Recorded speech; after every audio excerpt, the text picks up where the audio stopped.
Hello friends मेरा नाम Mehtab sir है।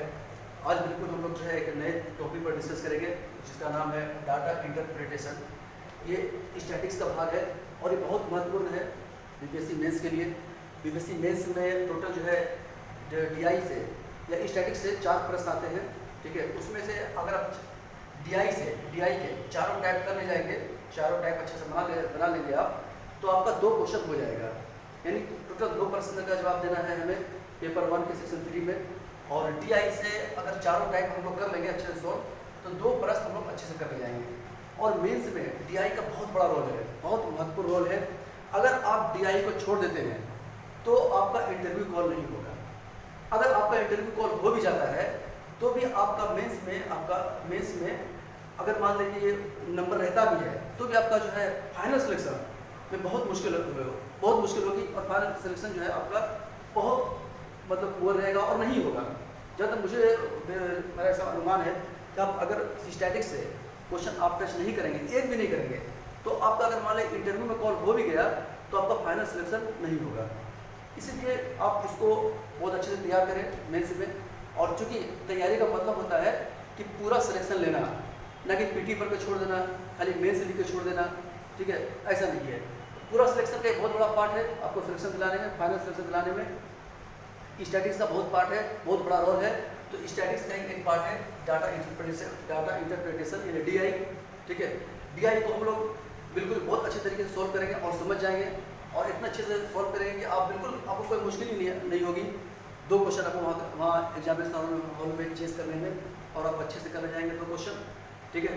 तो हम लोग देखते हैं डाटा इंटरप्रिटेशन को समझते हैं, ठीक है, इसको डीआई कहते हैं। तो डाटा इंटरप्रिटेशन का मतलब क्या होता है? इसका मतलब होता है एक से अधिक प्रकारों का प्रयोग करते हुए डाटा का प्रस्तुतिकरण। डाटा को प्रस्तुत करेंगे कितने प्रकार से? तो एक से अधिक प्रकार से डाटा को प्रस्तुत करने की विधि को कहा जाता है डीआई। डाटा को मुख्यतः 4 प्रकार से प्रस्तुत किया जा सकता है, ठीक है। पहला है पाई चार्ट के माध्यम से प्रस्तुत किया जा सकता है, दूसरा लाइन ग्राफ के माध्यम से, तीसरा टेबुलेशन के माध्यम से, चौथा बार ग्राफ के माध्यम से।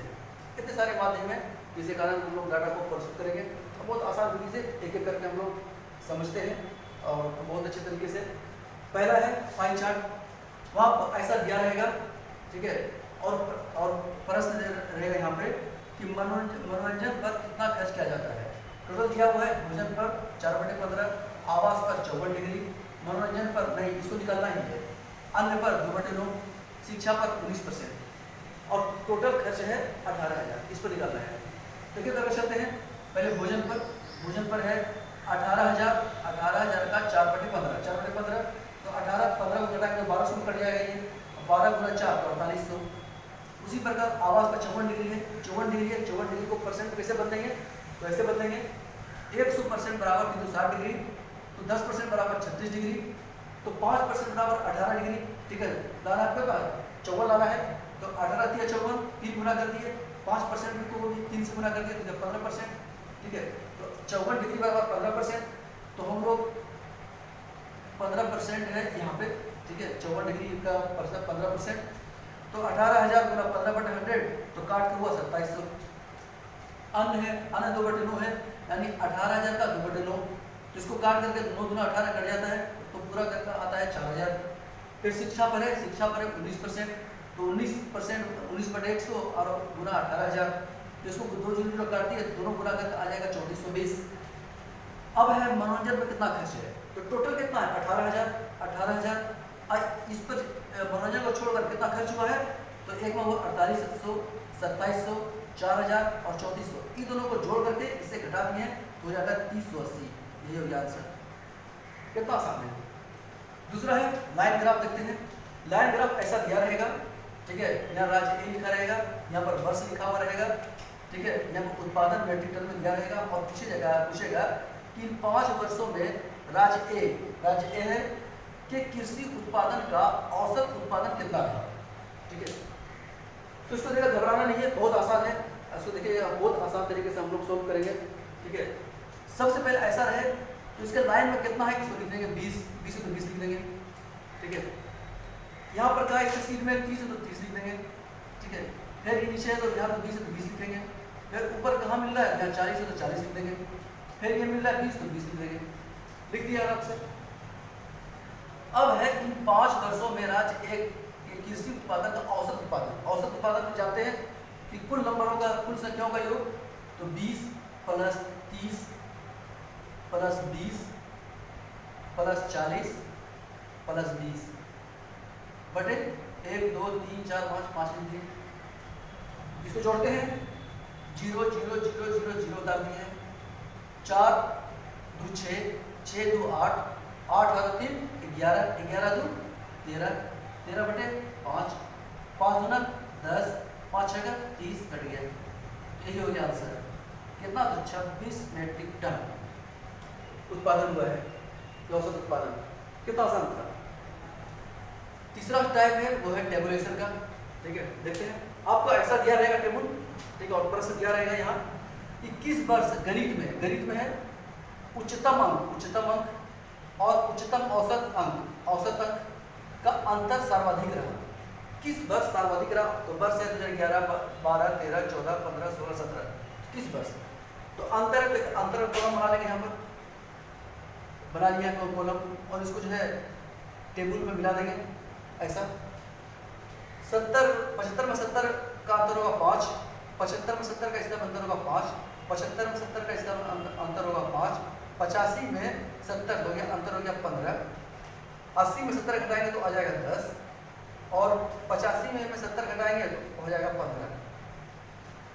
तो प्रश्न क्या है, 21 वर्ष गणित में उच्चतम अंक और उच्चतम औसत अंक का अंतर सर्वाधिक रहा है। तो अंतर देखेंगे, इस साल सर्वाधिक रहा है 2015 में, और 2017 में सर्वाधिक रहा है।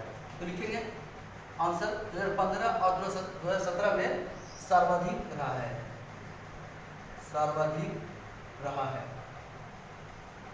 हो गया। एक और बचा हुआ है बार ग्राफ, चौथा कैसे सोल्व करेंगे बार ग्राफ को। ऐसा दिया रहेगा आपका, ठीक है, कंपनी ABCDE कंपनी है और इसका उत्पादन है किलोग्राम में, ठीक है। मांग, ये खाली वाला मांग है, और उत्पादन नीचे से स्केच किया हुआ, ये उत्पादन है, ठीक है। सबसे पहले क्या करेंगे, ऐसा दिया हुआ है तो ये मांग में 3000, अगर ऐसे दिया रहता है वहाँ जो क्वेश्चन मिलेगा उसमें ऐसा दिया रहेगा। अगर दिया नहीं भी रहेगा तो आप लिख लेंगे सामने में 3000, ठीक है। इसके यहाँ पर है तो 1500, वैसे ही अगर यहाँ पर है तो 500, ये वाला लाइन अगर आप 1500 लिख लेंगे, ऐसे के पूरा लिख लेंगे। अगर नहीं दिया हुआ रहेगा तो क्वेश्चन के ऊपर लिख लेंगे, ठीक है। और एक जल्दी से चार्ट बना लेंगे, ठीक है, ऐसे चार्ट, यानी मांग और उत्पादन, ठीक है।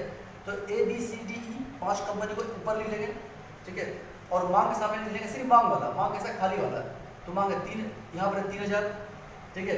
A का, B का है यहाँ पर 500, वैसे है 2000, फिर है 1500, फिर है 3500, ठीक है।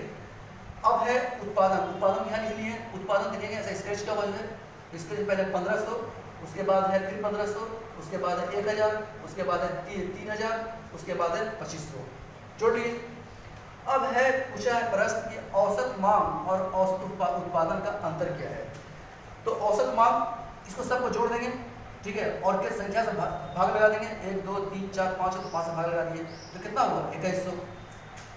वैसे उत्पादन को भी इस सब को जोड़ दिए हैं और संख्या से भाग लगा दिए हैं, तो 2100 बटे 5 होता है, इसको अगर देंगे भाग लगा के तो 1900।